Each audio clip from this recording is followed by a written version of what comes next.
Professeur Didier Raoult, comme toutes les semaines, la première question sera où en est-on de l'épidémie? Nous, ici à Marseille, on voit qu'elle est en train de disparaître avec un seul cas hier détecté, malgré le fait qu'on ait testé plus de 1200 cas. Donc on voit bien que les choses sont en train de s'arrêter. La forme ici a une courbe en cloche. Cette cloche à Marseille, peut-être du fait que nous avons systématiquement diagnostiqué, traité les gens, qu'on sait que le traitement diminue la durée du portage viral. Elle a duré, la cloche a duré en moyenne la moitié moins que ce que l'on voit dans la plupart des pays. Et la France et l'Italie ont une durée moyenne qui est plutôt plus longue que celle de la moitié des pays. Enfin, elles ont la même tendance et on voit que un peu partout les choses sont en train de s'arrêter, qu'il s'agisse des cas détectés, à condition de les avoir. Nous, on a tous les cas détectés, mais les cas hospitalisés en réanimation. Les morts, ça sera un peu plus long parce que malheureusement, il restera quelques morts qui sont actuellement en réanimation, qui vont apparaître.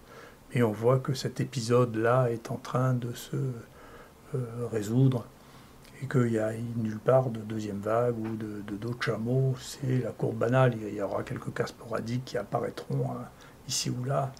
Éventuellement, s'il y a quelqu'un qui est super contagieux, il y aura quelques cas autour de lui, mais tout ça ne traduit plus une dynamique épidémique. Voilà. L'épidémie est en train de se terminer. Concernant les choix thérapeutiques qui peuvent être faits, qu'est-ce qui peut aujourd'hui les éclairer et quels essais et conduits pourraient aujourd'hui éclairer encore davantage les actions à mener? Déjà, ce qu'on voit, c'est que dans une épidémie comme celle-là, il y a des choses qu'il ne faut pas oublier. En particulier, c'est une épidémie avec un virus qu'on ne connaît pas, donc qu'on ne connaissait pas. Donc la plupart des spéculations qu'on avait faites sur ce virus étaient fausses. C'est une maladie différente, bien qu'elle soit une maladie respiratoire des autres. Elle atteint le poumon profondément plutôt qu'en superficie, ce qui veut dire que les signes respiratoires sont très tardifs, juste avant la réanimation. Deuxièmement, il ne faut pas que cette peur de cette épidémie qui semble avoir tout envahi finisse par remplacer ce qui est la médecine habituelle, c'est-à-dire il faut soigner les gens, il ne faut pas les laisser à la maison. Et d'ailleurs, c'est une leçon qui vient d'être donnée à la fois en Islande et en Suède, où ils ont des taux de mortalité très bas, et ils mettent en priorité le fait qu'ils ont fait du soin. C'est-à-dire que si vous soignez les gens, même si vous n'avez pas le médicament précis qui permet de tuer le virus, ils vont mieux à la fin, il y a moins de morts. Je vois, nous, dans nos taux de mortalité, dans les gens qui étaient hospitalisés à l'IHU, c'est de 0,8%. Alors si vous utilisez en plus le traitement dont on pense qu'il marche le mieux, vous diminuez encore cette mortalité, en particulier chez les sujets les plus vulnérables. Mais déjà, le fait de s'occuper des gens, de les traiter, de leur donner de l'oxygène quand ils ont besoin, de les surveiller, là en l'occurrence il fallait donner des anticoagulants parce que cette maladie donne des troubles de la coagulation, d'observer au fur et à mesure, de soigner les gens. On ne peut pas, dans une épidémie, dire on ne soigne pas les gens. Voilà. Donc ça, je pense qu'il s'est mis en place là, quelque chose qui est très étonnant, c'est on ne soigne pas les gens, ensuite on interdit aux gens de prescrire des médicaments qui pourraient marcher, interdit aux médecins de le faire, ce qui n'empêche pas les gens qui étaient les plus riches et les plus fortunés de trouver comment se soigner quand même. Donc c'est les plus pauvres, ceux qui n'avaient pas de réseau, qui n'ont pas réussi à avoir les médicaments. Et donc, ces épidémies ne doivent pas faire perdre les nerfs au point qu'on en oublie la médecine elle-même. La médecine, c'est s'occuper des malades, les soigner, les hospitaliser quand ils ne vont pas bien, leur corriger l'oxygène, et au fur et à mesure de la connaissance, d'améliorer la qualité des soins.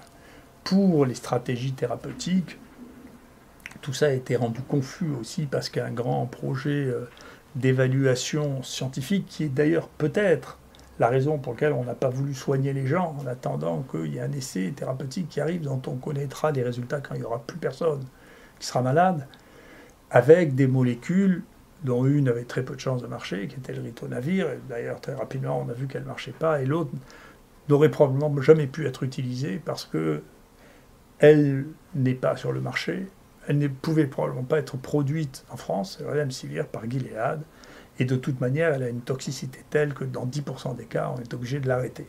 Il n'y a toujours aucune évidence publiée que Alem-Sivir ait sauvé une seule vie. Donc il faut faire attention avant de se jeter dans des choses comme ça. En revanche, de l'autre côté, il y a maintenant des travaux qui s'accumulent, qui viennent de Chine, qui sont les seuls qui aient publié des très très larges séries avec nous maintenant, qui montrent que l'hydroxychloroquine permet de diminuer la charge virale, d'éviter le passage en réanimation et d'augmenter l'espérance de vie. Avec, dans une étude, on sauve 50% des gens dans la situation observée. Donc le seul médicament pour lequel il y a des évidences publiées dans des journaux avec des études que tout le monde semble privilégier, randomiser, c'est l'hydroxychloroquine. Les deux autres n'ont jamais fait la preuve de leur efficacité. Jamais. Donc, pour remettre un peu les choses, je sais bien que c'est les journalistes maintenant qui font les analyses scientifiques, mais c'est pas comme ça. Voilà.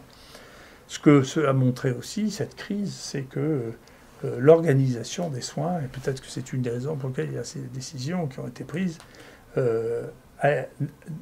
a été incapable dans ce pays de développer les stratégies de tests systématiques qui ont été mises dans la plupart des pays en place. Donc pourtant c'est banal, il y a plein de gens volontaires pour les faire. Il y a eu une tentative de monopoliser la capacité à diagnostiquer les gens qui est très profondément anti-médicale, encore une fois. Donc il y a une vraie réflexion là, à avoir à laquelle il faudra réfléchir à l'avenir, parce que on ne peut pas dire on ne soigne pas les gens, on ne peut pas interdire aux médecins de soigner, on ne peut pas empêcher les gens de faire du diagnostic quand ils ont les moyens de faire. Il y aura vraiment un travail à faire là-dessus. Voilà. Et enfin, dedans, la vraie leçon, c'est que pour les nouvelles maladies, il faut être prêt, il faut être rapide, il faut être organisé, et il faut avoir l'esprit ouvert, parce que cette maladie nous a appris une quantité de choses sur l'atteinte respiratoire, sur la coagulation. Maintenant, ce qu'on est en train de voir, est-ce qu'il va falloir organiser l'existence de séquelles, en particulier de fibrose, qui sont à un nombre qui n'est pas du tout négligeable. Nous, maintenant, ce que nous allons faire maintenant, ce que nous sommes en train de faire maintenant, c'est faire un plan pour détecter le plus tôt possible les gens qui vont faire des fibroses, parce qu'à des stades précoces, il y a des thérapeutiques qui sont susceptibles d'être mises en place, et que, compte tenu de la population considérable de gens qui ont été infectés et non diagnostiqués, je ne sais pas comment on pourra avoir accès à ces gens qui n'ont pas été diagnostiqués et qui ont fait cette maladie et qui vont peut-être évoluer vers la fibrose. Donc c'est un autre point sur lequel il faudra certainement qu'il y ait une réflexion faite pour savoir quelle est la meilleure stratégie. Donc j'espère qu'elle sera plus proche en tout cas de ce que je crois être la bonne manière de faire que ce que cela a été jusqu'à présent, puisque mes premiers conseils n'ont pas été suivis de beaucoup d'effets. Merci.